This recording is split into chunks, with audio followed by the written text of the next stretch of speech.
오늘 말씀은 역대상 19장입니다. 하나님께서 다윗이 어디로 가든지 이기게 하시는 은혜를 받음으로 인해서 이스라엘이 강대국이 되었습니다. 주변의 나라들에게 조공을 받을 만큼 이스라엘이 강성해졌고, 또 내부적으로는 든든하고 안정적인 정치의 틀을 세우게 됩니다. 백성들을 하나님의 정의와 공의로 다스리게 됩니다. 그래서 이런 이스라엘에 대해서 주변 국가들이 두려움을 가지고 경계의 마음이 있었을 것입니다. 그러면서 오늘 본문도 그 후에라고 시작을 하고 있습니다. 그 후에 어떤 일이 있었는가 하면은 1절 말씀에 다윗과 동시대를 살았던 암몬 왕 나하스가 죽고 아들 한운이 왕이 됩니다. 암몬에서 이 국상을 치르게 되는데, 다윗이 이전에 나하스에게 도움을 받은 일, 은혜를 받은 것을 기억하여서 사신들을 보내서 진정한 마음으로 문상을 하게 합니다. 하지만 3절 말씀을 보니까 이 다윗과 이스라엘의 강성함을 두려워하고 경계하는 암몬의 신하들이 다윗의 이 진심 어린 호의를 왜곡시키죠. 문상하러 온 사신들을 스파이로 몰아갑니다. 자기들 딴에는 나라를 위한 충성심으로 했는지 모르지만 분명히 진실을 왜곡하고 있습니다. 거짓 증거하고 있는 거죠. 목적이 좋다고 해서 잘못된 수단을 정당화할 수가 없는데, 자기들 딴에는 나라를 위한다, 충성되다 라는 의도가 있지만은 결국엔 잘못된 것, 거짓으로 진실을 바꿔놓고 있습니다. 하나님께서 기뻐하지 않는 거죠. 또 호의를 악으로 갚고 은혜를 원수로 갚는 그런 모습을 행하고 있는 거죠. 늘 조심해야 되는 부분입니다. 사람보다 하나님께서 보고 계신다라는 것을 이들은 잊고 있는 거죠. 우리도 마찬가지입니다. 신앙생활하는 우리들이 이 세상 가운데서 늘 하나님 눈앞에 신앙생활하고 있다. 하나님 앞에 또 사람들 앞에서 진실하기 위해서 최선을 다해야 될 줄로 믿습니다.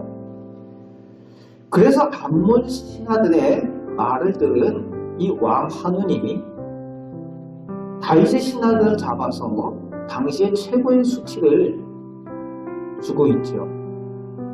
우리도 얘기하면 조선시대에 신하들을 보냈는데 신하들의 상투를 자르고 수염을 깎고 옷을 찢어가지고 보낸 것하고 똑같이 이 사신들의 수염을 자르고, 그리고 그 입고 있는 의복을 속이 보이도록 잘라가지고 사신들 그렇게 보낸다는 겁니다. 사신들을 보낸 왕에게 하는 거죠. 다윗에게 하는 거라는 거죠. 그때 이제 5절 말씀에 보니까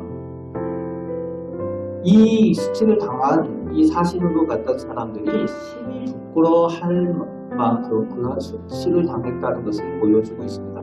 그래서 수염이 자랄 때까지 예루살렘 그 성에 들어오지 말고 쉬다가 들어오라고 이렇게 지시를 하는 거죠. 6절 말씀에 암몬이 자기들이 다윗에게 미움을 사게 된 것을 알게 됩니다. 왜 몰랐겠습니까? 사신들을 그런 모습으로 보내놓고. 그러나 이제 암몬 왕 한운은 신하들의 이야기만 듣고서 자기 딴에도 또 나라를 위해서 한다라고 했겠지만은 분별할 수 있는 눈을 가지지 못했기 때문에 결국은 사람들의 말만 듣고 행했다가 잘못된 일들을 행하게 되는 거죠. 모를 수 있습니다. 몰라서 실수할 수도 있습니다. 그러면 어떻게 해야 됩니까?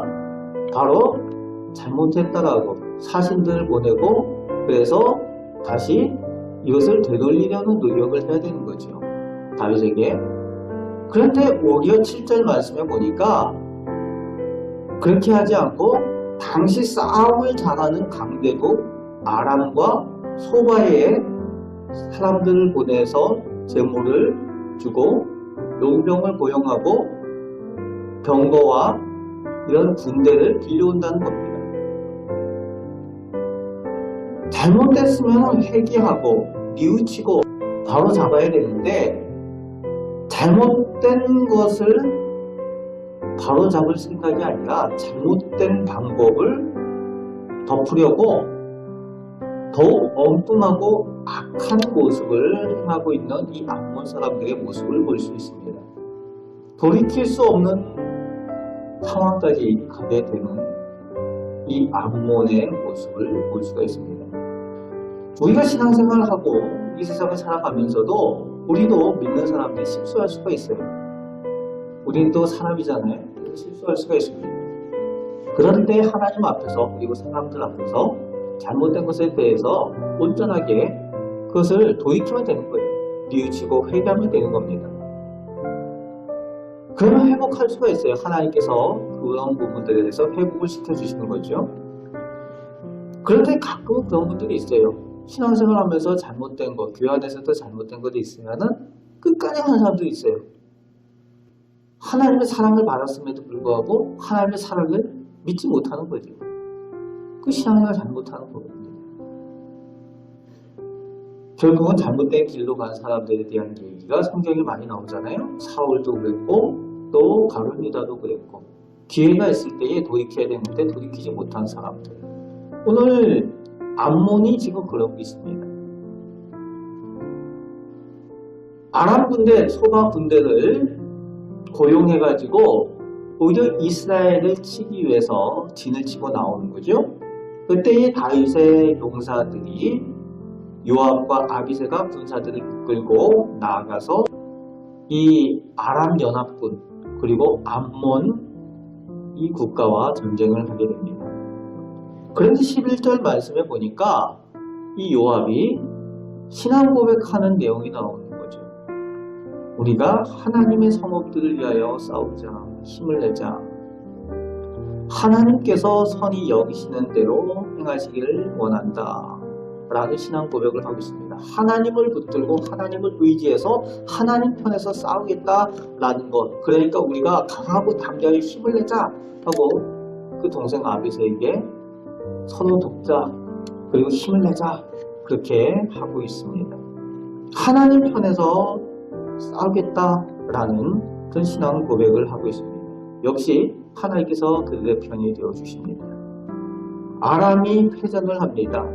고용했던 그 아람이 패전한 것을 보고 암몬은 그 자기들 성으로 들어가서 꼭꼭 문을 걸어 잠그고 있는 거죠. 아람이 패전을 하게 됩니다. 강을 건너왔는데 이 패전한 상태예요. 그러니까 전령을 보내서 우리를 도와달라고 원군을 보내달라고 그 아람 본국에다 보내는 거죠. 그때에 그 하닷 에셀이 그 소박이라는 군대 지휘관, 그러니까 우리도 지금으로 얘기하면 사령관을 보내는 거죠. 그리고 많은 군사도 또 보냅니다.